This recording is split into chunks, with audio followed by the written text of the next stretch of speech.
ओम गुरुब्रह्मा गुरुविष्णु गुरुदेवो महेश्वरः गुरु साक्षात् परब्रह्म तस्मै श्री गुरवे नमः। ओम स्थापकाय च धर्मस्य सर्वधर्मस्वरूपिणे अवतार वरिष्ठाय रामकृष्णाय ते नमः। जननीं शारदां देवीं रामकृष्णं जगद्गुरुं प्रणमामि मुहुर्मुहुः।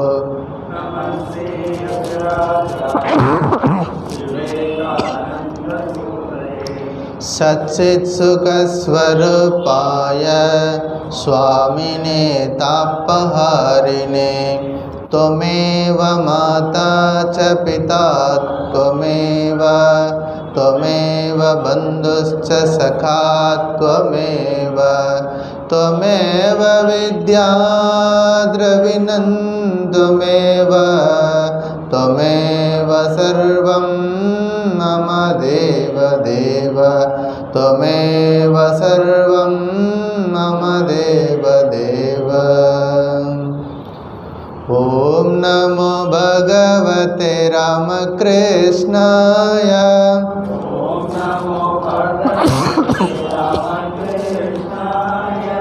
ओम नमो भगवते रामकृष्णाय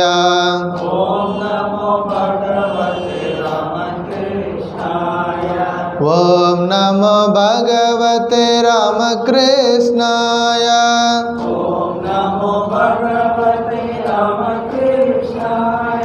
ओम नमो भगवते रामकृष्णाय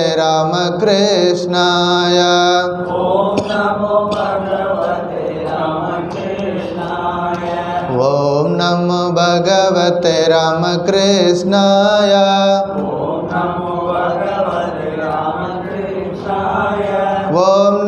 नमो भगवते रामकृष्णाय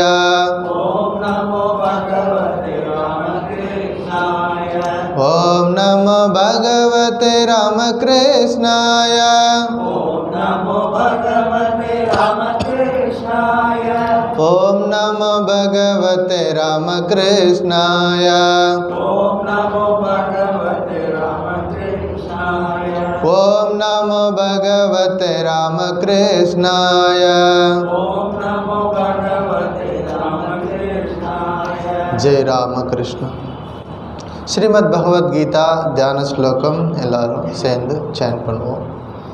ओम पार्थाय प्रतिबोधितां भगवता नारायणेन स्वयं व्यासेन ग्रथितां पुराणमुनिना मध्ये महाभारतम् अद्वैतामृतवर्षिणे भगवते अष्टादशाध्यायिने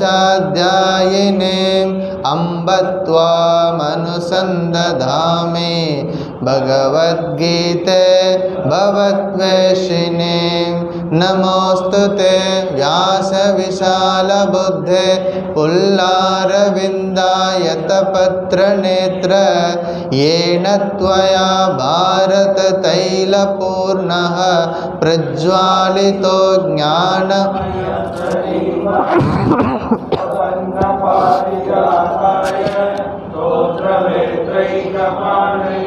ज्ञानमुद्राय कृष्णाय गीतामृतदुहे नमः। सर्वोपनिषदो गावो दुग्धा गोपालनन्दनः पार्थो वत्स सुधीर्भोक्ता दुग्धं गीतामृतं महत्। वसुदेवसुतं देवं कंसचाणूरमर्दनं देवकी परमानन्दं कृष्णं वन्दे जगद्गुरुं गान्धारनीलोत्पला शल्यग्राहवती कृपेण वहने कर्णेन वेलाकुला अश्वत्थामविकर्णघोरमकरा दुर्योधनावर्तिने सोत्तीर्णा खलु पाण्डवैरणनदी कैवर्तककेशवः पाराशर्यवचः सरोजममलं गीतार्थगन्धोत्कटं नानाख्यानककेसरं हरिकथा सम्बोधना बोधितं लोके सज्जनषट्पदै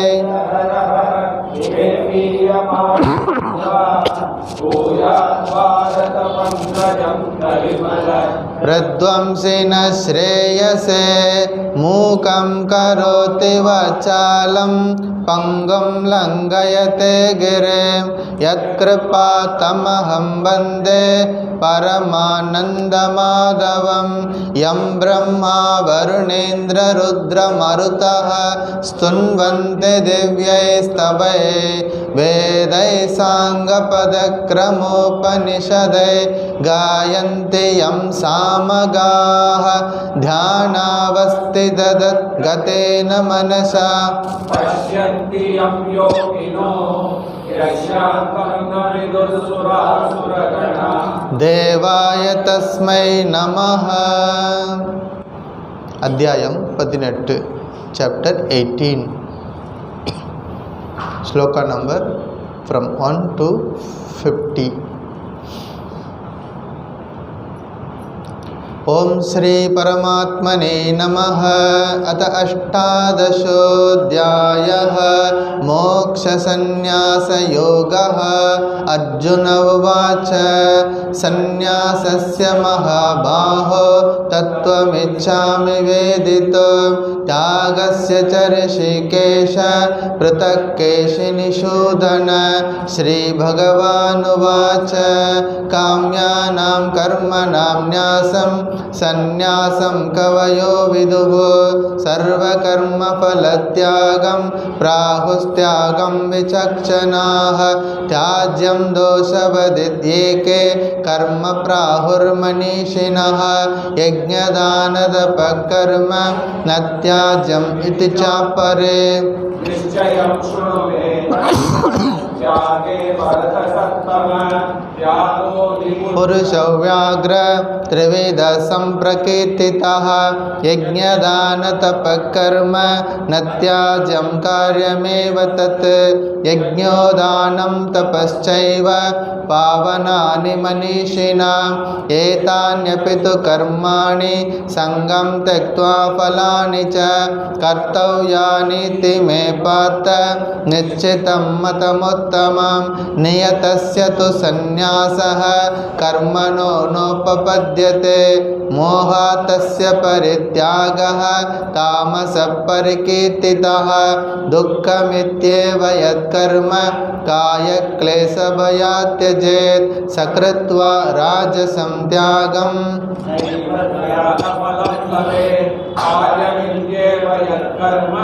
नियतं क्रियते अर्जुन संगं त्यक्त्वा फलं चैव सत्यागः सात्विको मतः। न द्वेष्ट कुशलं कर्म कुशलेनानुसज्जते त्यागी सत्त्वसमाविष्टो मेधावी छिन्न संशयः। न हि देहभृता शक्यं त्यक्तुं कर्माण्यशेषतः। यस्तु कर्मफलत्यागी सत्यागी विधीयते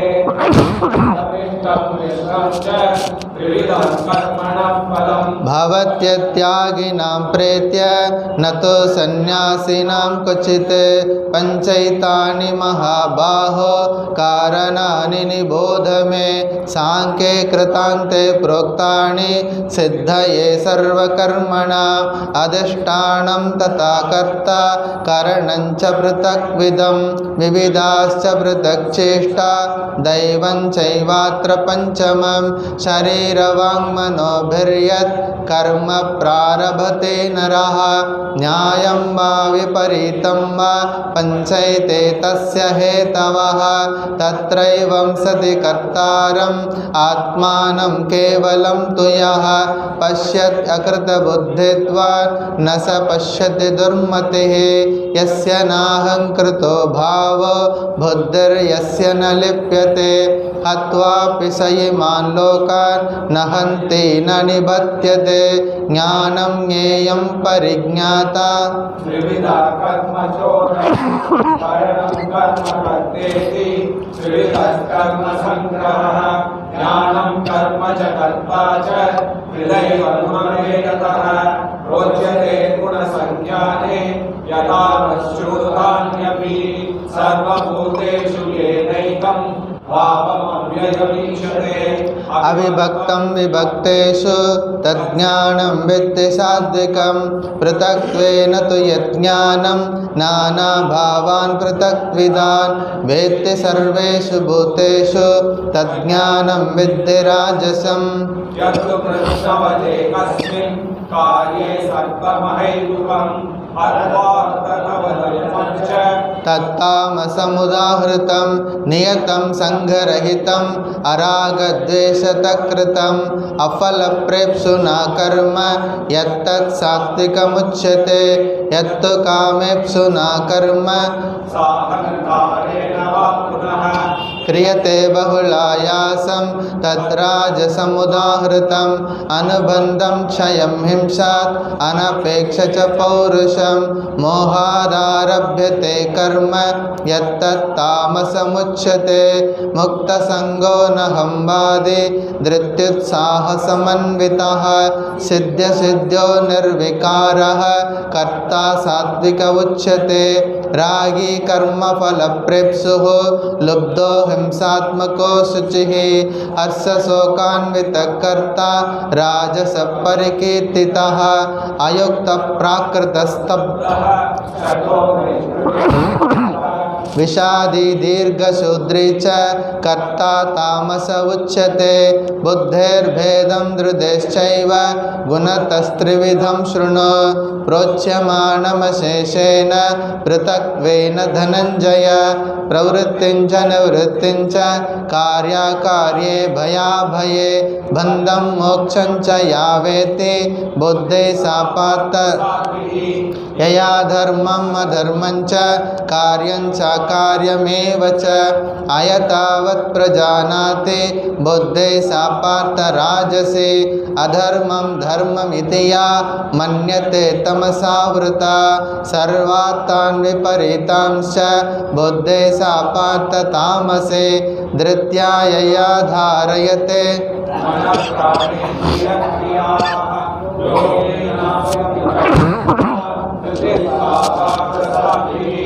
यया तो धर्मकामार्थान् धृत्या धारयते अर्जुन प्रसंगेन फलाकांक्षी धृते सापात राजसे यया स्वप्नं भयं शोकं विषादं मदमेव च नाविमुञ्चति दुर्मेधा धृते सापात तामसे सुखं तिदानीं त्रिविधं शृणु मे भरतर्षभ अभ्यासात् रमते यत्र दुःखान्तं च निगच्छते यत्तदग्रे विषमिव परिणामे मृतोपमं तत्सुखं सात्विकं प्रोक्तम् आत्मबुद्धिप्रसादजं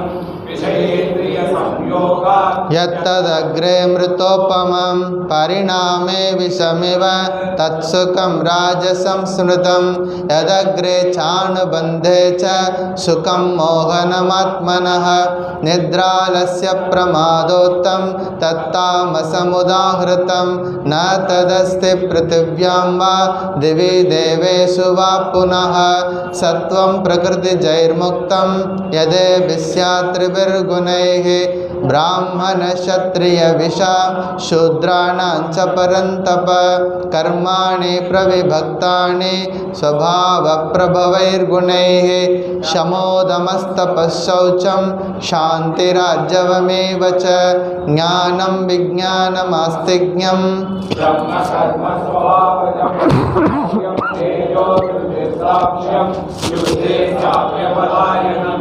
दानमीश्वरभावश्च शास्त्रं कर्म स्वभावजं कृषिकौरक्ष्यवाणिज्यं वैश्यकर्म स्वभावजं परिचर्यात्मकं कर्म शूद्रस्यापि स्वभावजं स्वे स्वे कर्मण्यभिरतः संसिद्धिं लभते नरः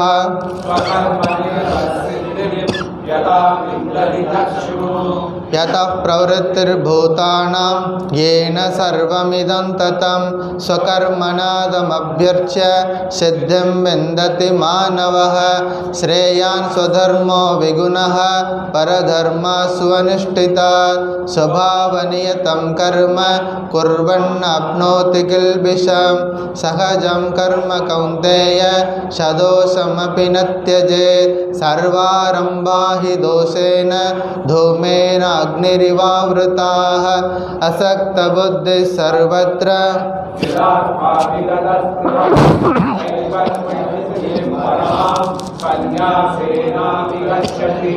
सिद्धिं प्राप्तो यथा ब्रह्म तथाप्नोति निबोध मे समासेनैव कौन्तेय निष्ठा ज्ञानस्य या परा.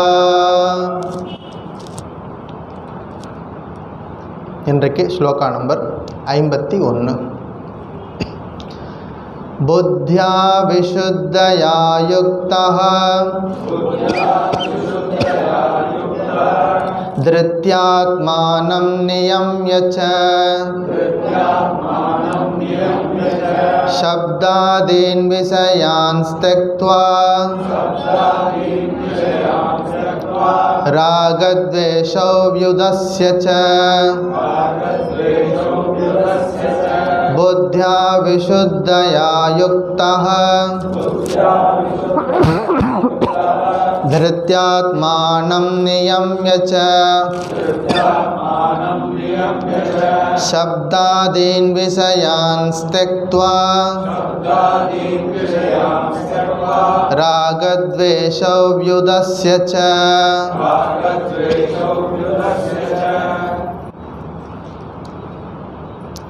பகவான் ஸ்ரீ ராமகிருஷ்ணரின் பரிபூர்ணமான கருணையினால்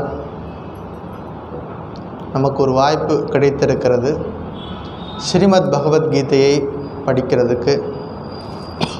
அந்த வகையிலே நாம் 18வது அத்தியாயத்தில் 50 ஸ்லோகங்கள் இது வரைக்கும் பார்த்துருக்குறோம்.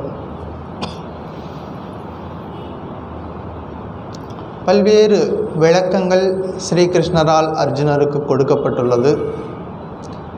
அர்ஜுனனுடைய சந்தேகமெல்லாம் அப்பப்போ அவர் கேட்குறார், அதுக்கெல்லாம் நிவர்த்தி பண்ணுகிறார்.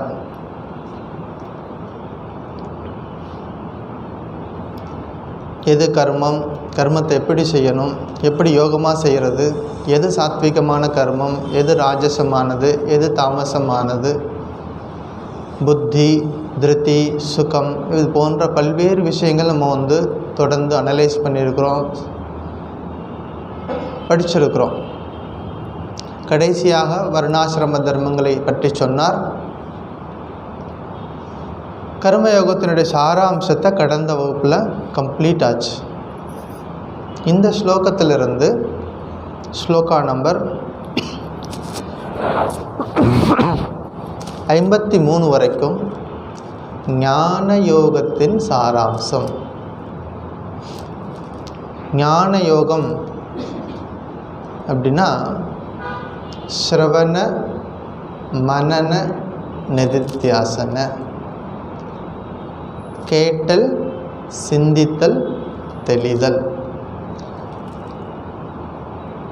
ஒரு சாதகன் எதுவரைக்கும் ஸ்ரவணத்தை கடைபிடிக்கணும், அதற்கப்புறமா எப்படி நிதித்தியாசனத்தில் செய்யணும். இனிமேல் வரக்கூடிய பகுதிகள் more spiritual practice. Dive deep.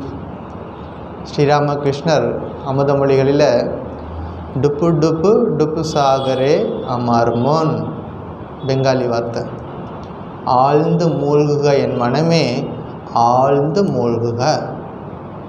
மேலே மிதந்துக்கிட்டு இருந்தால் ஒன்றும் கிடைக்காது, சர்ஃபேஸில் ஒன்றும் கிடைக்காது.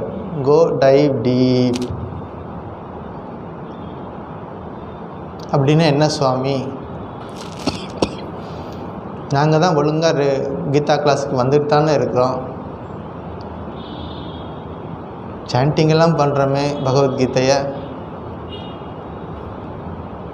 பத்தாது, அது மட்டும் போராது. என்ன பண்ணணும்? Dive deep. பகவத்கீதையில் சொல்லப்பட்ட விஷயங்களை ப்ராக்டிஸ் பண்ணணும்.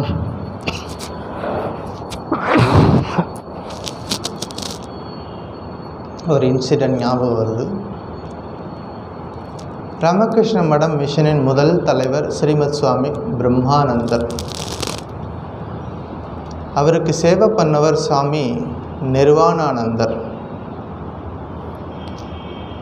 பெரிய மகானாக கருதப்பட்டவர். சுவாமி பிரம்மானந்தர் அவருக்கு ஸ்பெஷலாக ஆசீர்வாதம் பண்ணி, நிச்சயம் நீ முக்தி பிராப்தி பெறுவாய்ன்னு சொல்லிட்டு ஆசீர்வாதம் பண்ணார். அப்படிப்பட்ட நிர்வாணானந்தர் ஒரு நாள் துரியானந்த மகாராஜ்கிட்ட, அதாவது சகோதர சீடர்கள், அதாவது நேரடி சீடர்களே ஒருவர் துரியானந்தஜி, அவர்கிட்ட கேட்டார், சுவாமிஜி, நாங்கள் எல்லா வீட்டெல்லாம் விட்டுட்டு வந்தாச்சு, ஆன்மீக வாழ்க்கை தான் வேணும்னு இங்கே வந்திருக்கிறோம், சாதனைகள் ஸ்ரீராமகிருஷ்ணரோட சொல்லியபடி சாதனை தான் செய்துட்டு இருக்கோம், உண்மையிலேயே எங்களுடைய சாதனை தான் செய்கிறோமா, இது ஏதாவது வளர்ச்சி இருக்கா அப்படிங்கிறத நாங்கள் எப்படி தெரிஞ்சுக்கிறது? அப்பப்போ சாரதா தேவியை சொல்லுவாங்க, அம்மா சாரதா தேவி, நமக்கு நம்மளே செக் பண்ணி பார்த்துக்கணும் எங்கே இருக்கிறோம், இல்லைன்னா ஒரு மிதப்பிலே போயிடும், எல்லாம் சரியாக போகும். செக் பண்ணி நமக்கு சுய பரிசோதனைன்னு பேர், எங்கே இருக்கோம். அவர் கேட்குறார், உண்மையிலேயே நாங்கள் ஆன்மீகத்தில் எப்படி முன்னேறோம் அப்படிங்கிறது ஒரு சாதகனாக கேட்குறாரு. இது அவருக்கு மட்டும் கிடையாது, ஒரு ஆன்மீக சாதகனுக்கு எல்லாருக்கும் இருக்கக்கூடிய ஒரு கேள்வி இது. உண்மையிலேயே நாங்கள் ஆன்மீகமாக நான் முன்னேறேன் அப்படிங்கிறத எப்படி தெரிஞ்சுக்கிறது? அப்போ அவர் சொன்னார், பகவான் ஸ்ரீராமகிருஷ்ணர் கல்பத்தரு, நித்திய கல்பத்தரு. கல்பத்தருன்னா அன்னைக்கு ஒரு நாள் மட்டும் ஆசீர்வாதம் பண்ணிட்டு போகிறவர் கிடையாது, நித்திய கல்பத்தரு. நித்திய கல்பத்தரு கீழே நின்று என்ன கேட்டாலும், எப்போ கேட்டாலும், யார் கேட்டாலும் கிடைக்கும். நீங்கள் ஸ்ரீராமகிருஷ்ணன் நாம சொல்லிவிட்டு அவருக்காக சேவை பண்ணுறீங்க, நிச்சயம் அவர் கைவிட மாட்டார்.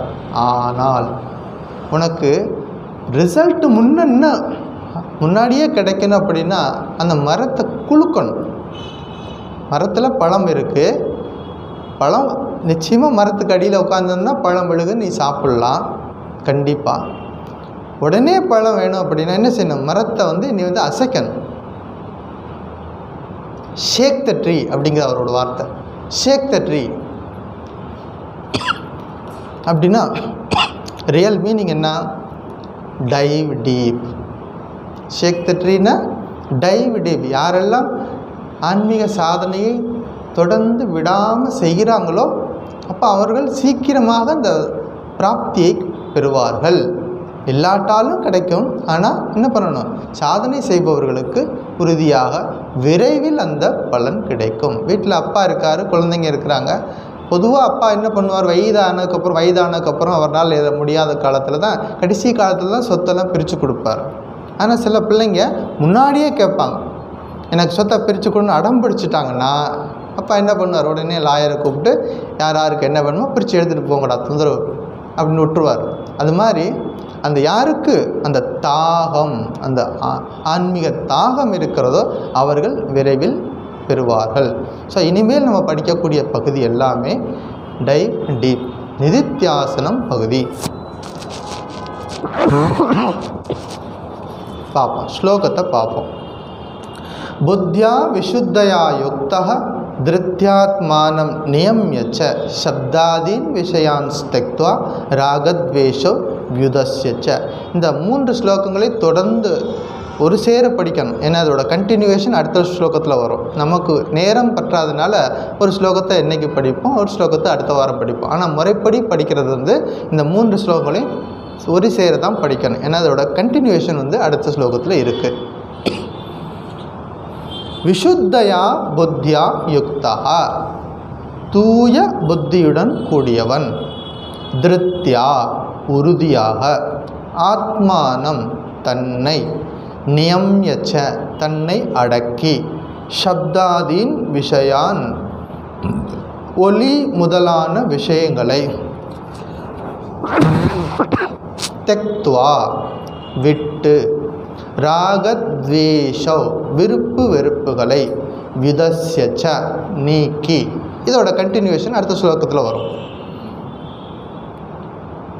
தூய புத்தியுடன் உறுதியாக தன்னை அடக்கி ஒளி முதலான விஷயங்களை விட்டு விருப்பு வெறுப்பை நீக்கி. அதுதான் இந்த ஸ்லோகத்துக்கு பொருள்.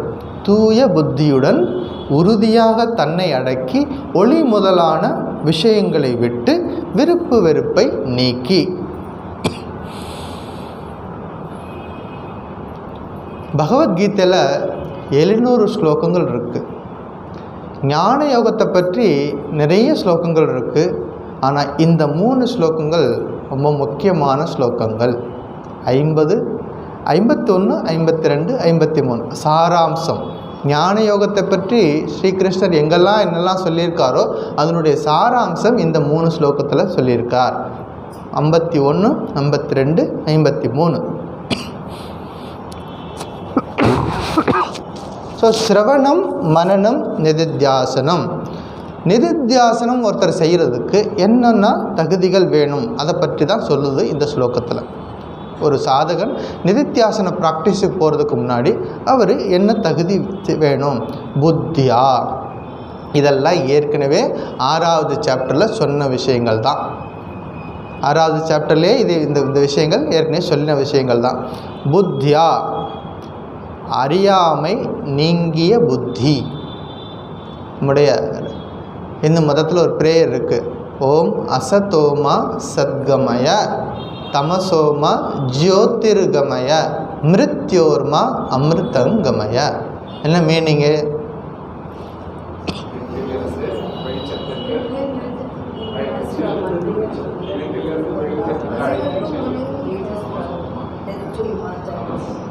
Lead us from death to immortality. Darkness to light. They lead us from darkness to light. Real, unreal to real. அப்போ ஒரு சாதகனுக்கு தெரிஞ்சிருக்கணும் எது ரியல் எது அன்ரியல். அப்போ தான் இந்த ப்ரேயருக்கு தகுதியாக வர்றாரு. பகவான்கிட்ட பிரார்த்தனை பண்ணுறது எப்படி பண்ணுறோம்? இறைவனே எனக்கு நிலையற்ற பொருட்கள்லேருந்து நிலையான பொருளுக்கு என்னை கூட்டிகிட்டு போ. அசதோமா சத்கமய தமசோமா ஜோதிர்கமய. அஞ்ஞான இருட்டிலிருந்து ஞான ஒளிக்கு என்னை கூட்டிகிட்டு போ. அதுதான் இங்கே சொல்ல வருது. புத்தியா அறியாமை நீங்க பெற்ற புத்தி. புத்தி எல்லார்கிட்டையும் இருக்குது. யாருக்கிட்ட அது அறியாமை என்பது நீங்க பெற்றிருக்கிறதோ அப்படிப்பட்டவன் ஞான யோகம் செய்வதற்கு தகுதியானவனாக ஆகிறான். எது அறியாமை? கேள்வி வரணும் நமக்கு. அறியாமை நீங்க பெற்றவன். எது அறியாமை? இல்லாததை இருக்கிறதா நினைக்கிறது, இருக்கிறத இல்லாத நினைக்கிறது. இதெல்லாம் அறியாமை. இந்த அறியாமையிலேருந்து ஒரு கிளாரிட்டியோடு இருக்கணும். அறியாமை நீங்கிய புத்தி. அதாவது நான் டிவைன், ஐ ஆம் டிவைன், அந்த கருத்தில் ஸ்ட்ராங்காக இருக்கணும். நான் இறைவனின் குழந்தை. அதுக்கு பேர் தான் நிச்சய புக்தி. அறியாமை நீங்க பெற்றது. இல்லைன்னா ஐ ஆம் ஸோ அண்ட் ஸோ உடனே நம்ம சொல்லிவிடுவோம். இந்த உடம்புக்கு ஒரு பேர் வச்சுருக்காங்க, அந்த பேரை சொல்லி ஐ ஆம் ஸோ அண்ட் ஸோன்றுவோம். இப்போ உண்மையான அறிவு என்பது நான் இறைவனின் குழந்தை. அல்லது ஐ ஆம் டிவைன். இந்த கருத்தை திரும்ப திரும்ப சொல்லிக்கிட்டே இருக்கணும். 24 மணி நேரம் அண்டர் கரண்ட்டில் இருக்கணும் இந்த ஒரு கருத்து, ஐ ஆம் டிவைன், ஐ ஆம் டிவைன். அப்படி சொல்லிக்கிட்டே இருக்கும் பொழுது டிவைன் நிச்சயமாக தப்பான வழியில் போகாது. டிவைன் நிச்சயமாக யாரையும் தொந்தரவு செய்யாது.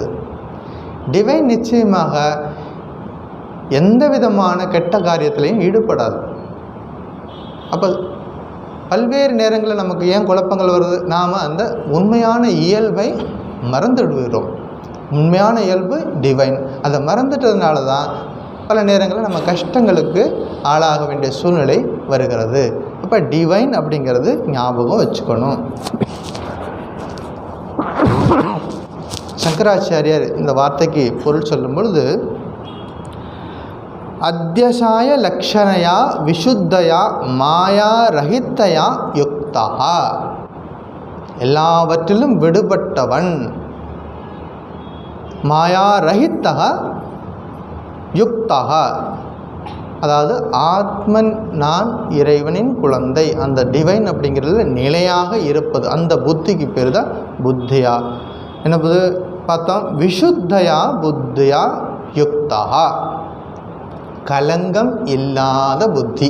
தண்ணி குளத்தில் தண்ணி இருக்குது அப்படின்னா கலங்கின குளத்துக்கும் கலங்கம் இல்லாத தண்ணிக்கும் வித்தியாசம் இருக்குது. கலங்கமற்ற புத்தி அப்படின்னு சிம்பிளாக புரிஞ்சுக்கலாம். கலங்கம் இல்லாத புத்தி.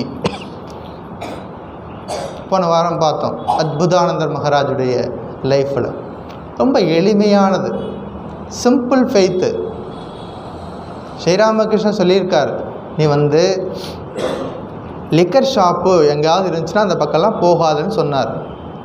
அதெல்லாம் மனதை பால்படுத்தும். அதனால் என்ன பண்ணார், கல்கட்டாலேருந்து வரும்பொழுது வர்ற வழியில் ஒரு லிக்கர் ஷாப் இருந்தது. அந்த கடைக்கு முன்னாடி போகக்கூடாதுங்கிறதுக்காக 6 மைல் தூரம் தள்ளி ஒரு ரவுண்ட் அடிச்சுட்டு திரும்பி வர்றாரு. லிட்ரலாக அப்படியே கடைபிடிக்கிறாரு. அதில் இப்படி செய்யலாமா அப்படி செய்யலாம் குழப்பமே கிடையாது அவருக்கு. எஸ், குருநாதர் சொல்லியிருக்கார், ஃபாலோ பண்ணுவோம். அதுக்காக 6 மைல் தூரம் கடந்து வேறு மாற்றுப்பாதையில் போய் சுற்றி வர்றார். அப்போ ராமகிருஷ்ணன் கேட்கார், உன்னை அந்த கடைக்குள்ளே தானே போக வேணான்னு சொன்னேன். அதான் குரு வாக்கியத்தில் நம்பிக்கை.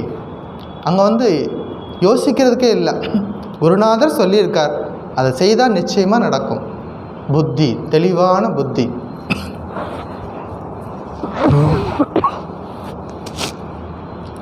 இப்போ இந்த ஸ்லோகத்தில் நிதித்தியாசனம் செய்கிறதுக்கு சில சாதனைகளை சொல்லி கொடுக்குறாங்க. எப்படி? திருத்தியா அப்படின்னா சாத்விகமான உறுதி. நம்ம ஏற்கனவே பார்த்துருக்கோம், திருப்தியை பற்றி பார்த்துருக்கோம், புத்தி திருப்தியை பற்றி பார்த்துருக்கோம். அதில் சாத்விகமான உறுதி அப்படின்னா go back to Gita 18th chapter 33 shloka. அங்கே சாத்விகமான உறுதியை பற்றி நம்ம படிச்சிருக்கோம். என்ன சொல்லுது? யோக வாழ்க்கையின் விளைவாக வருவது சாத்விகமான உறுதி படிச்சிருக்கோம். நம்ம யோக வாழ்க்கையின் விளைவாக வருவது சாத்விகமான உறுதி. புலன்களை கட்டுக்குள் வைக்கிறான். யார்? அந்த சாத்விக உறுதியில் இருக்கும் புலன்களை கட்டுக்குள் வைக்கிறான். அதை தான் நம்ம இங்கே படிக்க போகிறோம். ஆத்மானம் நியம்யச்ச, மனதை ஒழுங்குபடுத்து. புலன்களை கட்டுப்படுத்துறது, மனதையும் ஒழுங்குபடுத்துறது. ஒரு உதாரணம் சொன்னால் புரியும். ஸ்ரீ அரவிந்த கோஷ் எல்லாருக்கும் தெரிஞ்ச ஒரு மகான். புதுச்சேரியில் அவருக்குன்னு ஆசிரமம் இருக்குது. அரவிந்தர் ஒரு செய்யாத ஒரு குற்றத்துக்காக அவரை ஜெயிலில் போட்டாங்க. சிறைவாசம். யாருக்கு? அரவிந்தருக்கு. சிறையில் இருக்கிறார். சிறையில் இருக்கிற கைதிகளுக்கு எந்த வசதியும் கிடையாது. பிரிட்டிஷ் காலத்தில் அடிமையாக இருந்த போது எப்படி கொடுப்பாங்க? அவங்க சாப்பாடு போட மாட்டாங்க, போட்டாலும் ரொம்ப சுத்தமான உணவாக இருக்காது. எந்த அடிப்படை வசதியும் இருக்காது. ஒரு கழிவறை வசதி கூட எதிர்க்காது. ஒரு நாள் தண்ணி தாகம் எடுக்குது அவருக்கு. தண்ணி கேட்டால் கொடுக்க மாட்டேங்கிறான். பிரிட்டிஷ்காரன் தண்ணி கேட்டால் கொடுக்க மாட்டேங்கிறான். அவர் யோசித்தார், ஏன் அவன்கிட்ட கையேந்தணும்? தாகம் எடுக்கிறது யாருக்கு? இந்த தாகம் எங்கிருந்து வருது? Dive deep. அவர் நினச்சிருந்தா பிரிட்டிஷ்காரன் கூட சண்டை போட்டுருக்கலாம், எனக்கு தண்ணி கொடுன்னு சண்டை போட்டு தண்ணி வாங்கி குடிக்கலாம். அவர் யோசிக்கிறார், ஒரு ஆன்மீக சாதகனா என்ன பண்ணுறாரு, இந்த தாகம் எடுக்கிறது யாருக்கு, இந்த தாகம்னா என்ன, டீப்பாக திங்க் பண்ணுறாரு. பல நாள் அவருக்கு ஒரு குறிப்பிட்ட நாளுக்கு அப்புறமா தாகமே எடுக்கிறதில்ல. தண்ணி கேட்க வேண்டிய அவசியமே இல்லை அவருக்கு. சாதனை. அப்படியே இப்போ சிறையில் இருக்கிறார். சிறையில் இருக்க கைதிகளுக்கு ஈவன் எண்ணெய் கூட கொடுக்க மாட்டாங்க தலைக்கு தேய்க்கிறது. எல்லாருக்கும் பிசு பிசுன்னு பரட்ட தலையாக வச்சுருப்பாங்க மற்ற கைதிகள்லாம். இவருடைய தலைமுடி பார்த்திங்கன்னா பலன்னு இருக்குது. மற்ற கைதிகள்லாம் ஆச்சரியமாக பார்க்குறாங்க, இது எப்படி, யாருக்குமே எண்ணெயெல்லாம் கொடுக்க மாட்டாங்களே தலைக்கு தேய்க்கிறதுக்கு, உங்கள் தலைமுடியெல்லாம் இவ்வளோ பலன்னு இருக்குது. அவர் சொல்கிறார், எனக்கு வேறு வேலை கிடையாது, இறைவன் நாமத்தை சொல்லி தியானம் பண்ணுறது தான் என்னோடய வேலை, ஒரு வேளை அதனுடைய பலனாக இருக்கலாம் அப்படிங்கிறார். ஒரு ஆன்மீக சாதகன் என்னைக்கு டைவ் டீப்புங்கிற இந்த இது போகும்பொழுது தான் ஆன்மீக உண்மைகளை புரிஞ்சிக்க முடியும். அது வரைக்கும் கிளிப்பிள்ளை போல் நம்ம கேட்டுக்கிட்டே இருக்கலாம், தொடர்ந்து நம்ம நிறைய கேட்டுக்கிட்டே இருக்கலாம். கேட்டதை அடுத்தது ப்ராக்டிஸுக்கு போகும் பொழுது தான் இப்போ அந்த சாதகனாக இருந்து அவர் எப்படி அந்த சூழ்நிலை எப்படி எடுத்துக்கிட்டார்னு பார்க்கணும்.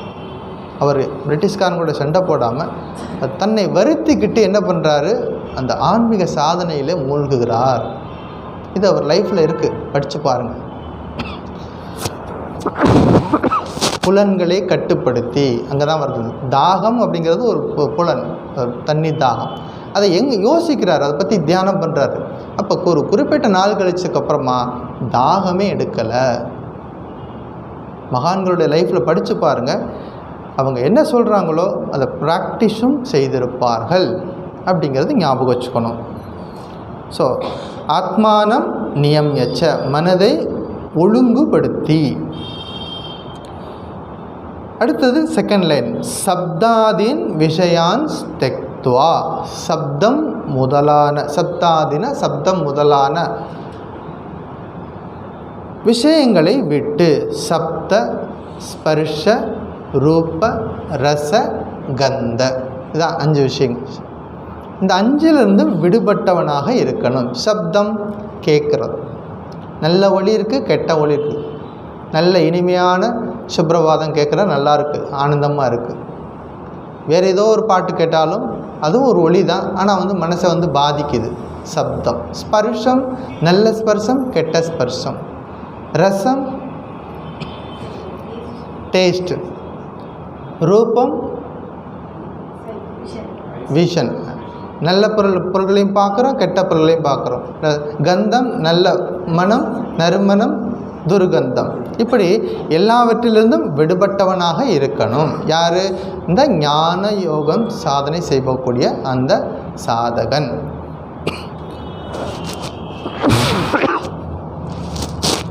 அடுத்த குவாலிட்டி ராகத்வேஷோ வியுதஸ்யச்ச. ராகம், துவேஷம், விருப்பு, வெறுப்பு, இந்த 2 இருமைகளிலிருந்து விடுபட்டவனாக இருக்கணும். விருப்பு, வெறுப்பு. நமக்கு விருப்புன்னா ரொம்ப நம்ம ஆனந்தமாக இருக்கிறோம். எந்த ஒரு பொருள் மீது ஈஸியாக போய் பற்றுதல் என்பது ஈஸியாக போயிடுது, விடுவது என்பது கடினம். விருப்பு ஓகே, வெறுப்பு எதில் 2லிருந்து நம்ம விடுபட்டவனாக இருக்கணும். யார்? அந்த ஆன்மீக சாதகன். புறத்தளவில் மட்டும் இருந்தால் மட்டும் பத்தாதான், மனதளவிலும் வெறுப்பிலிருந்து விடுபட்டு இருக்கணும். ராகத்வேஷோ வியுதஸ்யச்ச. சின்னதாக ஒரு உதாரணம் சொல்கிறேன், எல்லாருக்கும் தெரிஞ்சவர் பட்டினத்தார். அவர் பெரிய தனவான், செல்வந்தர். அந்த காலத்திலே கடல் மார்க்கமாக போய் வணிகம் செஞ்சு பெரிய பணக்காரராக இருந்தவர்.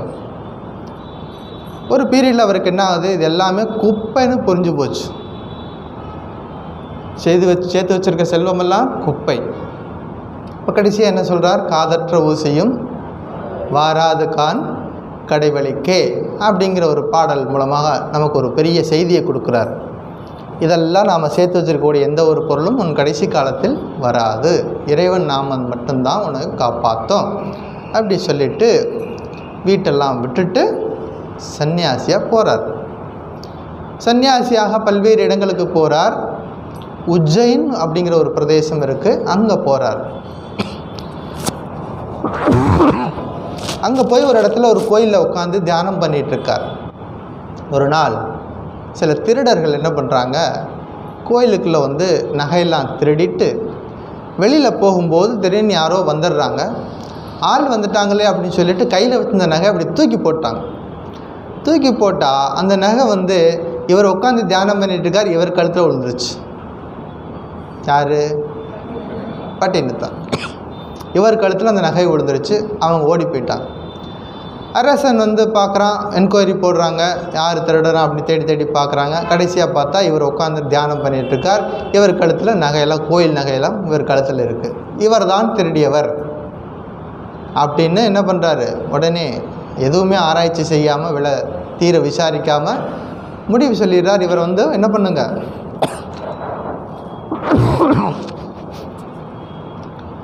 தண்டனை கொடுக்குறார். கழுமரத்தில் ஏற்றுங்கள். இவர் ஒன்றும் பேசாமல் அமைதியாக போகிறார். போயிட்டு ஒரு பாட்டு பாடுறார். அந்த கழுமரம் எரிஞ்சிருச்சு. இப்போ அவர் பாட்டு பாடி முடிக்கிறாரு. அந்த எந்த மரத்தில் வச்சு இவருக்கு தண்டனை கொடுக்கணும்னு வச்சுருந்தாங்களோ அந்த மரமே எரிஞ்சு போச்சு. அப்போ தான் அரசனுக்கு புரிஞ்சது, எங்கோ தவறு நடந்திருக்கு, இவரை வந்து தவறாக புரிஞ்சுக்கிட்டோம் அப்படி சொல்லிட்டு என்ன பண்ணுறார், அந்த அரசன் வந்து எல்லாவற்றிலிருந்தும் விடுபட்டு, சுவாமி இன்றிலிருந்து நான் உங்களுடைய சீடன், உங்கள் கூடவே வர்றேன்னு சொல்லிட்டு அரச போகத்தெல்லாம் விட்டுட்டு என்ன பண்ணிட்டார், பட்டினத்தார் கூடவே இவர் வர்றார். 2 பேரும் திரும்பவும் தமிழ்நாட்டுக்கு வர்றாங்க.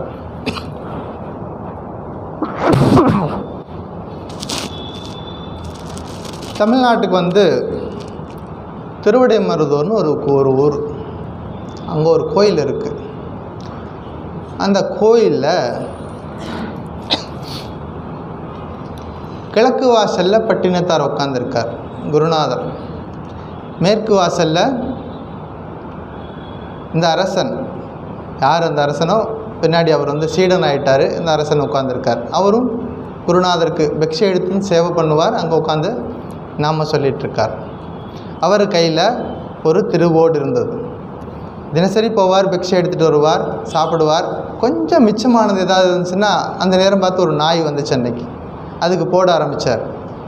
அடுத்த நாள்லேருந்து இந்த நாய் ரெகுலராக அவர்கிட்டே வர ஆரம்பிச்சது. ரெகுலராக வர ஆரம்பித்தது. இப்போ 2 பேரும், ஒருத்தர் இருந்தார், இப்போ 2 பேர் ஆகிட்டாங்க. அந்த நாய் எப்போதும் அங்கேயே இருக்கும். இவர் எப்போவாது ஏதாவது பிக்ஷை எடுத்துகிட்டு வருவார், மிச்சம் போடுவார்னு அது காத்திருக்கும். உட்காந்துருக்கார். ஒரு நாள் யாரோ ஒருத்தர் கிழக்கு வாசலுக்கு வர்றார். பட்டினத்தார் உட்காந்துருக்கார். எனக்கு ரொம்ப பசியாக இருக்குது, தாகமாக இருக்குது, ஏதாவது கொடுங்க. இவரே பிக்ஷை எடுத்து உட்காந்துருக்கார். எனக்கு ஏதாவது கொடுங்க. அப்படியா, மேற்கு வாசலில் ஒரு சம்சாரி உட்காந்துருக்கா, அவங்ககிட்ட போய் கேளு. அவரும் துறவி தான். அவர் எல்லா நாட்டெல்லாம் விட்டுட்டு திறந்து வந்து உட்காந்துருக்கிறார். மேற்கு வாசலில் ஒரு சம்சாரி இருக்கிறார், அவரிடம் போய் கேள். நேராக இவர் போனார். இவர் நினச்சிருக்கார் ஒரு பெரிய செல்வந்தர் உட்காந்துருப்பார், அவர்கிட்ட போய் கேட்கலான்னு. அங்கே போனால் இவருடைய சீடரும் உட்காந்துருக்காரு, திருவோடு கையில் வச்சுட்டு. என்ன விஷயமா வந்தீங்க? இல்லை, நான் கிழக்கு வாசலுக்கு போனேன், அங்கே ஒருத்தர் உட்காந்துருந்தார், அவர் தான் மேற்கு வாசலில் ஒரு சம்சாரி இருக்கார், அவரை போய் பாருங்கன்னு சொன்னார், இங்கே வந்தேன். அப்போ அவருக்கு புரிஞ்சு போச்சு, குருநாதர் நமக்கு வேறு ஏதோ கட்டளையிடுகிறார்.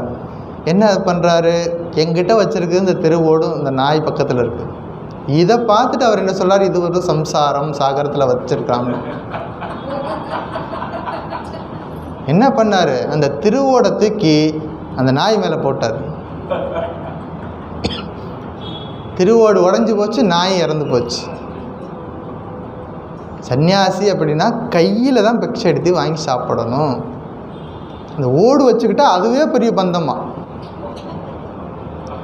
கரத்தல பிக்ஷன்னு பேர். இந்த கையில் எவ்வளோ பொருள் பிடிக்குமோ அவ்வளோ வாங்கி சாப்பிட்டுட்டு அதோடு முடிச்சுக்கணும். இவர் அடிஷ்னலாக அவர் ஓடு வச்சுருக்கறனால இவர் சம்சாரி ஆயிட்டார். இப்போ யோசித்து பார்க்கணும்.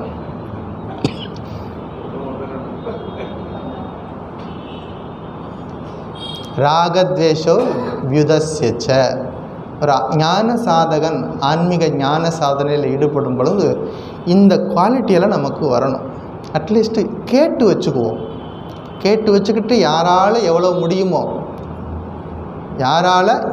முடியுமோ அந்த அளவுக்கு நம்ம ப்ராக்டிஸ் பண்ணும் பொழுது தான் கீதையினுடைய சாராம்சத்தை புரிஞ்சுக்க முடியும். கீதை என்ன சொல்ல வருது அப்படிங்கிறத அனுபவத்தில் உணரணும். இந்த கிளாஸுக்கு வர்றதோட நோக்கமே அதுதான். கீதை என்ன சொல்லுது அப்படிங்கிறத அனுபவத்தில் உணரணும். அப்படின்னா சாதனை அவசியம் ஆனது. ஸ்ரீராமகிருஷ்ணர் அமுதமொழிகளில் இதே கருத்தை சொல்கிறார். அமுதமொழிகளில் பேஜ் 2வது வால்யூமில் பேஜ் 142 கேட்குறார் ஒரு பக்தர், சுவாமி வழி என்ன? இந்த மாதிரி ஒரு கேள்விகள் அடிக்கடி வரும் அமுதமொழிகள். வழி என்ன? எங்களுக்கு என்ன வழி சொல்லுங்கள். ஸ்ரீராமகிருஷ்ணர் சொல்கிறார், குருவின் வார்த்தைகளில் நம்பிக்கை. ஃபஸ்ட் குருவின் வார்த்தைகளில் நம்பிக்கை. அது பேர் ஸ்ரத்தான்னு பேர். குரு சொல்லக்கூடிய இன்ஸ்ட்ரக்ஷனில் பூரண நம்பிக்கையோடு அதை செயல்படுத்தணும். குருவின் வாக்கையில் நம்பிக்கை. அவருடைய உபதேசங்களை பின்பற்றி சென்றால் இறைவனை அடைந்து விடலாம். கயிற்றை பிடிச்சிக்கிட்டே போனோம்னா அந்த கயிறு எங்கே கட்டியிருக்கோ அங்கே போய் சேர்ந்துடுவோம். அது மாதிரி இறைவன் நாமத்தை சொல்லிக்கிட்டே இருந்தோம்னா அந்த நாமத்துக்குரியவர் யாரோ அவரிடம் அந்த நாமமே கொண்டு போய் சேர்க்கும். அடுத்த கேள்வி, சுவாமி இறைவனை காண முடியுமா? எல்லாருக்கும் இருக்கக்கூடிய கேள்வி, இறைவனை காண முடியுமா? ஸ்ரீராமகிருஷ்ணர் அவர் உலகியல் அறிவிற்கு எட்டாதவர். நான் உலகத்திலும் இருப்பேன், எல்லா விதமான காரியங்களையும் செய்வேன், இறைவனையும் அடைவேன் அப்படின்னா முடியாது. உலகில் இருக்கும் பொழுது எல்லா காரியத்தையும் செய்யணும். இறை நாமத்தை சொல்லி இறைவனை பற்றி கொண்டு காரியங்களை செய்யணும். முழு மனதில் 90% மனது இறைவனை பற்றி கொண்டு மீதி இருக்கிற மனதை வச்சு இறை காரியங்கள் செய்யணும். ஒரு குறிப்பிட்ட காலத்துக்கு அப்புறமா கம்ப்ளீட்டாக இறைவன் நாமத்தை சொல்கிறதுக்கு முயற்சி பண்ணணும் அப்படிங்கிறார்.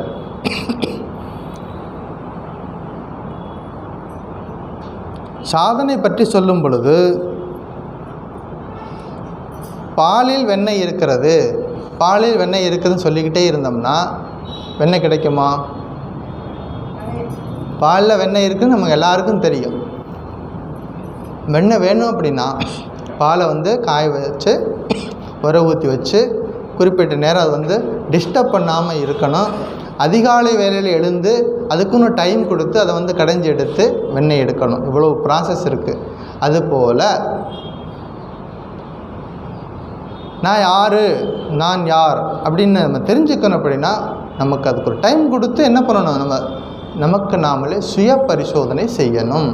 பரபரப்பாக 24 மணி நேரம் இயங்கிக் கொண்டே இருந்தால் அதுக்கான நேரம் வராது. குறிப்பிட்ட நேரம் அந்த ஆன்மீக சாதனைகளுக்கு நம்ம கொடுக்கணும் அப்படிங்கிறத ஸ்ரீராமகிருஷ்ணர் வலியுறுத்தி சொல்கிறார். ஸோ இந்த ஸ்லோகம் புத்தியா விசுத்தயா யுக்தா திருத்யாத்மானம் நியம்யச்ச சப்தாதீன் விஷயான் ஸ்தெக்த்வா ராகத்வேஷோ வியுதஸ்யச்ச. தூய புத்தியுடன் உறுதியாக தன்னை அடக்கி ஒளி முதலான விஷயங்களை விட்டு விருப்பு வெறுப்பை நீக்கி. இதோட கண்டினியூவேஷன் அடுத்த வாரம் அடுத்த ஸ்லோகத்தில் பார்ப்போம். போன வாரம் ஸ்ரீமத் சுவாமி அத்புதானந்தருடைய வாழ்க்கை வரலாறை பார்த்தோம். பாதி வரைக்கும் சொன்னேன், டைம் இல்லாதனால சொல்ல முடியலை. லாட்டு மகாராஜ் அத்புதானந்தராக மாறினார், அது வரைக்கும் பார்த்தோம். ஸ்ரீராமகிருஷ்ணோட மறைவுக்கு பிறகு முறைப்படி சந்நியாசம் ஏற்றுக்கொண்டு இவருக்கு பேர் அத்புதானந்தன் வருது. சுவாமி விவேகானந்தரோடு சேர்ந்து சுற்றுப்பயணம் போகிறார். ஆன்மீக பயணம் போகும்பொழுது சுவாமிஜி இவரை கூப்பிட்டுட்டு காஷ்மீருக்கு போகிறார். காஷ்மீரில் ஒரு தால் ஏரி இருக்குது. ஏரி, அந்த ஏரியில் படகு பயணம் போகிறாங்க. இப்போ சுவாமிஜி ஒரு வேடிக்கை பண்ணணும்னு நினச்சார். அத்புதானந்தர் ஒரு கார்னரில் உட்காந்துருக்கார். அந்த ஏரியில் இருக்கக்கூடிய படகுலெல்லாம் அந்த ஃபேமிலியும் அந்த படகுல எப்போதும் நிரந்தரமாக குடியிருப்பாங்க. அவங்க பிள்ளைங்கள்லாம் அதில் தான் இருப்பாங்க. இப்போது ஒரு சின்ன குழந்தை இருந்தது, பெண் குழந்தை. அவரை கூப்பிட்டு ஒரு வெத்தலை பாக்க கையில் கொடுத்து, அந்த ஒரு அங்கே உட்காந்துருக்கார் சுவாமி, அவர் கையில் கொடுத்துட்டு வா அப்படின்னார். ஒரு பெண் குழந்தை தன்னை நோக்கி வர்றதை பார்த்தோன்னே அத்புதானந்தர் என்ன பண்ணிட்டாரு, என்ன பண்ணுன்னு தெரியல, தண்ணியில் குதிச்சிட்டாரு. அவர் பார்க்கவே இல்லை இப்படி ஒரு பெண்கள் அந்த படகுல இருக்கிறாங்க அப்படின்னு அவருக்கு தெரியாது. பார்த்தா ஒரு பெண் குழந்தை தன்னை நோக்கி வருது அப்படின்னு சொல்லி பார்த்த உடனே தண்ணியிலே குதிச்சிட்டாரு, ஏரியிலே குதிச்சிட்டார். அப்புறம் ரெஸ்கியூ பண்ணி கூப்பிட்டாங்க. இப்படி நிறைய நிகழ்ச்சிகள் அவருடைய வாழ்க்கையில் இருக்குது. ஒரு நாள் சுவாமிஜி சொன்னார், ஒரு கோயிலில் காமிச்சு, இந்த கோயில் 3000 வருஷங்கள் புராதனமானது, பழமையான கோயில் அப்படின்னார். இப்போ லாட்டு மகாராஜ் கேட்குறார், அது எப்படி உனக்கு தெரியும், அதை எப்படி சொல்கிற நீ 3000 வருஷம் அப்படின்னு. இப்போ சுவாமிஜி சொன்னார், அது அப்படி உனக்கு எப்படி புரிய வைக்கிறது, நீ படிச்சிருந்தா தானே உனக்கு சொல்ல முடியும், உனக்கு எப்படி புரிய வைக்கிறது அப்படின்னு. அப்போ லாட்டு மகாராஜ் சொல்கிறார், ஓ அப்படியா, என்ன மாதிரி முட்டாளுக்கு சொல்லிக் கொடுக்க முடியாத அளவுக்கு உங்கள் அறிவு உயரத்தில் இருக்கா, என்ன மாதிரி முட்டாளுக்கு சொல்லிக் கொடுக்க முடியாத அளவுக்கு உங்கள் அறிவு ரொம்ப உயரத்துக்கு போயிடுச்சா அப்படிங்கிறார். இப்போ சுவாமிஜி பார்க்குறாரு, இவ்வளோ பெரிய ஆன்மீக அனுபவங்களுக்கு படிப்பு ஒரு விஷயமே இல்லை, அதுக்கு சாதனை யார் செய்கிறாங்களோ அவங்க நிச்சயமாக அனுபவங்களை பெறுவார்கள் அப்படிங்கிறதுக்கு பெரிய ஒரு உதாரணம் லாட்டு மகாராஜ். டெல்லியில் இருந்தபொழுது ஒரு பக்தர் இவர்கிட்ட கேட்குறாரு, நான் இன்றைக்கி டாபிக் நிதித்தியாசனம் அப்படிங்கிறனால நிறைய இன்சிடெண்ட் இருக்குது லாட்டு மகாராஜ் லைஃப்பில். ஒரு பக்தர் கேட்குறாரு, சுவாமி நான் நிறைய ஜப்பம் பண்ணுறேன், தியானம் பண்ணுறேன், நிறைய ஸ்லோகமெல்லாம் சாண்டிங்கெல்லாம் பண்ணுறேன், இருந்தும் எனக்கு ஒன்றும் ஆன்மீக ஒளி கிடைக்கலையே, ஆன்மீக ஒளி எனக்கு இன்னும் கிடைக்கல அப்படின்னா. இப்போ லாட்டு மகாராஜ் அத்புதானந்தர் சொன்ன பதில், கிளிப்பிள்ளை மாதிரி சாண்டிங் பண்ணுறதுனால எல்லாம் வந்துடாது, சாண்டிங் பண்ணணும், ஆனால் கூடவே பொருள் உணர்ந்து சொல்லணும், சொல்லிய பாட்டின் பொருள் உணர்ந்து சொல்லுவார் செல்வர் சிவபுரத்தின் உள்ளார். சிவனடிக்கீழ் நம்ம படிச்சிருக்கோம், சிவபுராணத்தில் வருது. இப்போ ஒரு விஷயத்தை ஒரு சாண்டிங் பண்ணும் பொழுது அதனுடைய பொருளை உணர்ந்து சொல்லும் பொழுது தான் நம்ம அது முழுமையான பலனை பெற முடியும் அப்படின்னு ஒரு உபதேசம் கொடுக்குறார் நம்ம லாட்டு மகாராஜ்.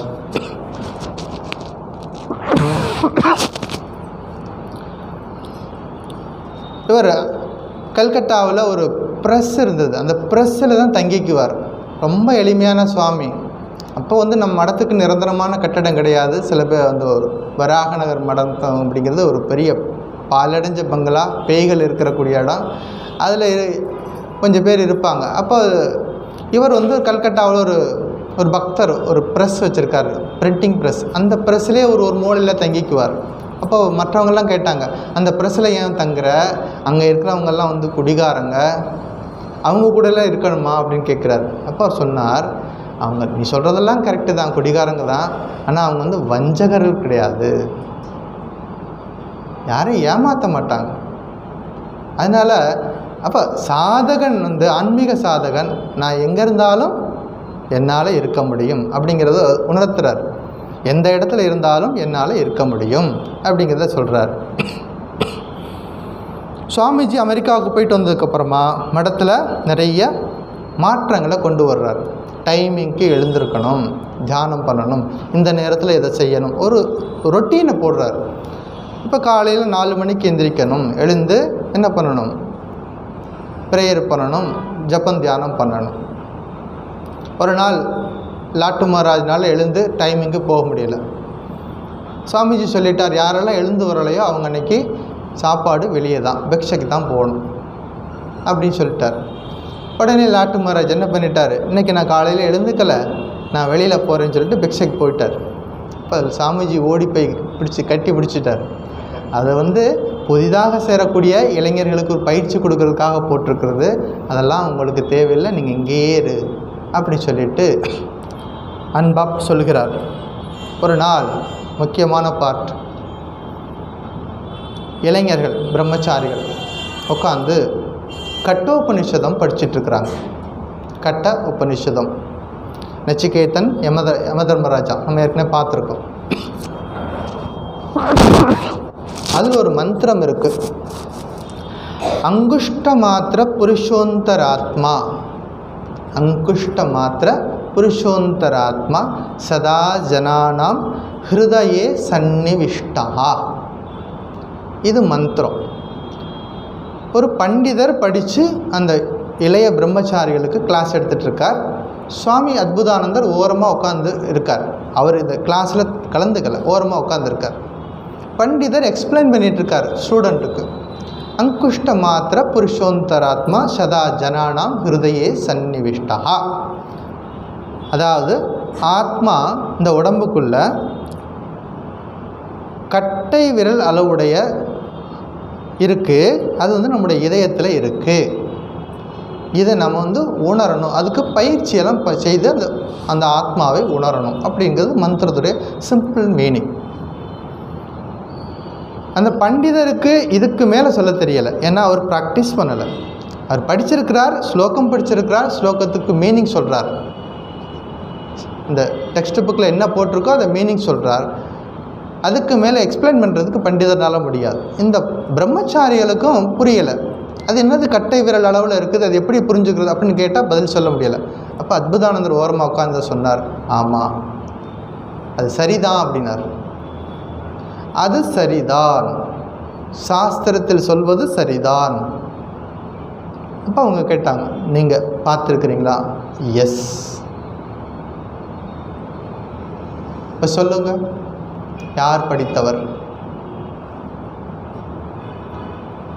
எஸ், நான் பார்த்துருக்கேன். அந்த ஆத்மா நம்ம உடம்பில் இருக்கக்கூடிய ஆத்மா இதயத்தில் இருக்குது, அது கட்டை விரல் அளவுக்கு இருக்கக்கூடிய இருக்குது, நான் உணர்ந்திருக்கிறேன் சொல்கிறார்.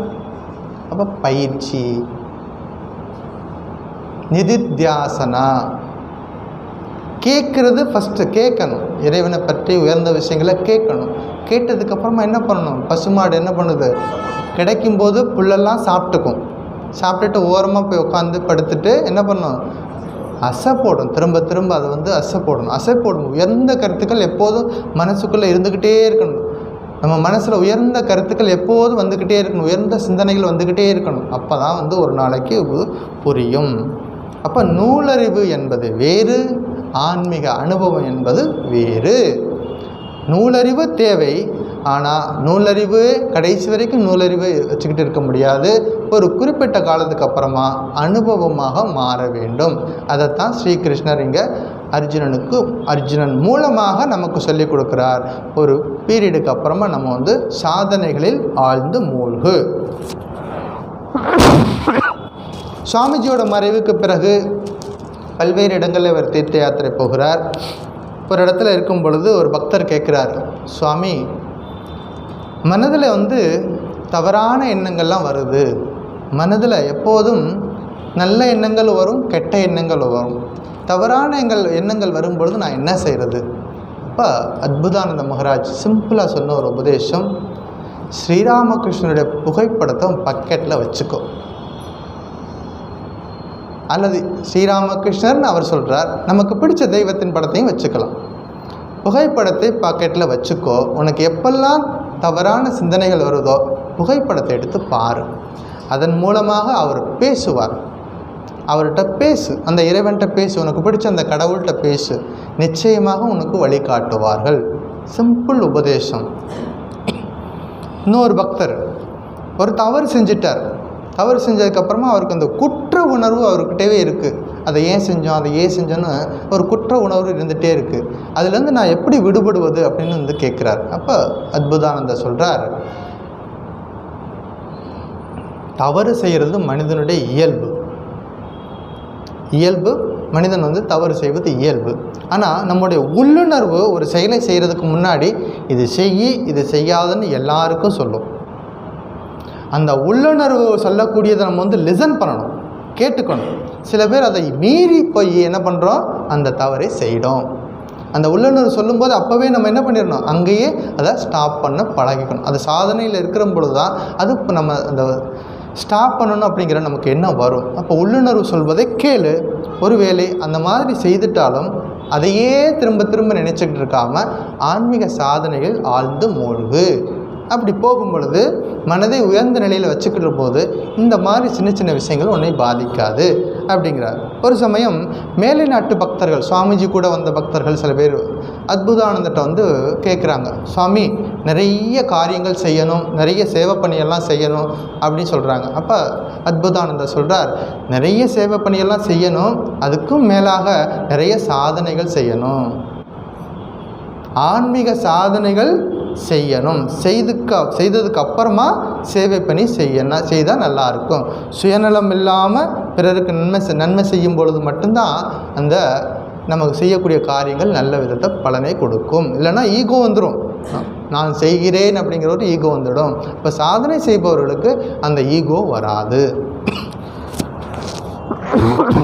ஒரு முறை சில பக்தர்கள், இவர் காசிக்கு வந்துட்டார், கடைசி கட்டத்தில் காசியில் வந்து தங்கியிருக்கார். சில பக்தர்கள் பேலூர் மடத்துக்கு தீர்த்த யாத்திரை போயிட்டு வந்தாங்க. போயிட்டு வந்ததுக்கப்புறம் அவங்க வந்து, சுவாமி நாங்கள் வந்து பேலூர் மடத்துக்கு தீர்த்த யாத்திரை போயிருந்தோம். இப்போ அத்புதானந்த மகாராஜ் கேட்டார், என்னெல்லாம் பார்த்தீங்க, எங்கெல்லாம் போனீங்க, அதெல்லாம் கேட்டுட்டு கடைசியாக அங்கே ஏதாவது கோயிலுக்கெல்லாம் போனீங்களா, கோயில் ஏதாவது காணிக்கெல்லாம் போட்டிங்களான்னு. எல்லாம் போனால் காணிக்கெல்லாம் போடலை அப்படின்னு. அப்புறம் சொன்னார், சாதுக்கள், பெரியவர்கள், நோயாளிகள் இவங்கெல்லாம் பார்க்க போகும்பொழுது என்ன பண்ணணும், வெறுங்கையோடு போகக்கூடாது. ஒரு சிம்பிள் உபதேசம் புரிஞ்சுக்கிற மாதிரி. வெறுங்கையோடு குழந்தைகள் இருக்கிற வீட்டுக்கு போகும்பொழுது வெறுங்கையோடு போகக்கூடாது. முதியவர்கள், நோயாளிகள் இருக்கிற வீட்டுக்கு போகும்போது வெறுங்கையோடு போகக்கூடாது. பெரியவர்கள், மகான்களை பார்க்க போகும்பொழுது வெறுங்கையோடு போகக்கூடாது. கோயிலுக்கு போகும்போதும் வெறுங்கையோடு போகக்கூடாது அப்படிங்கிறத ஒரு சொல்லி கொடுக்குறார். இவர் யாரையும் கடைசி வரைக்கும் யாரையும் சீடராக ஏற்றுக்கொள்ளவில்லை. ஆனால் எவ்வளோ உபதேசங்கள் கொடுத்துருக்கிறார். மந்திர தீட்சையெல்லாம் யாருக்கும் கொடுக்கல. ஆனால் இவருடைய உபதேசங்கள் எல்லாருக்கும் புரிகிற மாதிரி இருக்கும். ஒரு நாள் தியானம் பண்ணிகிட்ருக்கார் பலராம் போஸ் வீட்டில். சாரதாம்மா அங்கே தங்கியிருக்காங்க. அன்றைக்கி ஜெயராம் பாட்டிக்கு அவங்க திரும்பி போகணும். எல்லா பக்தர்களும் வந்து நமஸ்காரம் பண்ணுறாங்க, அம்மா அன்றைக்கி ஊருக்கு போகிறாங்க அப்படின்னு. எல்லோரும் வந்து நமஸ்காரம் பண்ணியாச்சு, லாட்டு மகாராஜ் வரவே இல்லை. அப்போ அம்மா சொன்னாங்க, கூப்பிடு, லாட்டோ கூப்பிடு. போய் சொன்னாங்க, அம்மா கூப்பிட்றாங்க வாங்க. இப்போ லாட்டு மகாராஜ் சொன்னார், எனக்கு அம்மாவும் கிடையாது அப்பாவும் கிடையாது, எனக்கு அம்மா அப்பாவெல்லாம் கிடையாது அப்படி சொல்லிட்டார். சாதனையில் மூழ்கி இருக்கிறதுனால அப்படி ஒரு சொன்னார். அந்த நியூஸு அம்மாவுக்கு போய் சொல்லிட்டாங்க, கரெக்டாக சொல்லிட்டாங்க அவங்க. இப்போ சாரதாம்மா அப்படியா சொன்னா? சாரதாம்மா தானே எழுந்து அந்த ரூமுக்கு வந்தாங்க. வந்துட்டு, லாட்டு உனக்கு வேணா அம்மா வேணாம்னு இருக்கலாம், எனக்கு என் பிள்ளை வேணும், நீ சாதனையை கண்டினியூ பண்ணு, நீ எழுந்து வர வேணாம், ரூமுக்குள்ளே இருந்துக்கோ, சாதனை பண்ணு, நான் ஊருக்கு போகிறேன், உங்கள்கிட்ட சொல்லிட்டு போகலான்னு தான் வந்தேன், நீ நல்லபடியாக சாதனை பண்ணு. ஒரு நெகிழ்ச்சியான சம்பவங்கள் லாட்டு மகாராஜ் லைஃப்பில். காசியில் தங்கியிருக்கிறார். கடுமையான தவம். அப்போ ஆசிரமங்களும் இல்லை காசியில், நமக்கு ஆசிரமம் கிடையாது. கிடைச்ச இடத்துல தங்கணும், கிடைச்ச இடத்துல பிக்ஷை எடுத்து சாப்பிடணும், கங்கை போய் குளிச்சுக்க வேண்டியதான், அப்படி ஒரு வாழ்க்கை. கடுமையான தவம். ஒருத்தர் கேட்குறாரு, சுவாமி நீங்கள் ஸ்ரீராமகிருஷ்ணனுடைய நேரடி சீடர், அவருக்கு தொட்டு சேவை பண்ணியிருக்கிறீங்க, இவ்வளவு கடினமான சாதனைகளில் நீங்கள் ஈடுபடத்தான் வேணுமா அப்படின்னு கேட்டார். அப்போ லாட்டு மகாராஜ் சொன்னது, தபசா சீயத்தே பிரம்ம, தபசா சீயத்தே பிரம்ம. இது வந்து முண்டக உபநிஷத்தில் வரக்கூடிய ஒரு மந்திரம். தவத்தினாலே தான் இறைவனை அடைய முடியும். அகெயின் நிதித்தியாசனா, இன்னைக்கு டாபிக் நிதித்தியாசனா. தவம் செய்வதன் மூலமாகத்தான் இறைவனை அடைய முடியும். யாருக்கிட்ட விடாமுயற்சி இருக்கிறதோ, யாருக்கிட்ட தவம் இருக்கிறதோ, அங்கே தான் இறைவனின் அருள் வரும். இறைவனுடைய அருள் என்பது காற்று மாதிரி எல்லா இடத்துலையும் நீக்க மாதிரி நிறைஞ்சிருக்கு. யார் நம்ம ஜன்னலை திறந்து வச்சுருக்கோமோ காற்று நம்ம அறைக்குள்ளே வரும். எல்லா அறையும் பூட்டி வச்சுட்டு காற்று வரலைன்னு சொல்லிட்டு இருந்தால் எப்படி? அப்போ யார் கடினமான தவம் செய்கிறார்களோ அவர்களுக்கு இறைவனை காணலாம். அப்போ ஆத்ம ஞானத்தை பெறுவதற்கு சுயமுயற்சியும் வேணும். சுயமுயற்சி எங்கே இருக்கிறதோ அங்கே தெய்வத்தின் அருள் இருக்கும். ஒரு பக்தர் கேட்குறார், சுவாமி நீங்கள் இறைவனை பார்க்கணுன்னு சொல்கிறீங்க, நிறைய நிதித்தியாசனம் பண்ணணும்னு சொல்கிறீங்க, நாங்கள் தான் இறைவனே பார்க்கலையே, அவர் யாருன்னே தெரியாது, எப்படி நாங்கள் அவரை பற்றி தியானம் பண்ணுறது? இறைவன் யார், அவரை பற்றி எங்களுக்கு தெரியாதே, எப்படி தியானம் பண்ணுறது? அவர் சொன்னார், சிம்பிள். புதுசாக ஒரு கம்பெனிக்கு நீ வேலைக்கு ஒரு விண்ணப்பம் போடுற, அப்ளிகேஷன் போடுறோம். நான் ஸோ அண்ட் ஸோ அதெல்லாம் விவரமெல்லாம் சொல்லிவிட்டு நான் நல்லவன், நான் இவ்வளோ படிச்சிருக்கேன், இன்னெல்லாம் குவாலிஃபிகேஷன் இருக்குது, நீங்கள் சொல்கிறதெல்லாம் கேட்பேன், சொல்லாதேன் கேட்பேன், இப்படியெல்லாம் வரிசை எழுதுறோம்ல.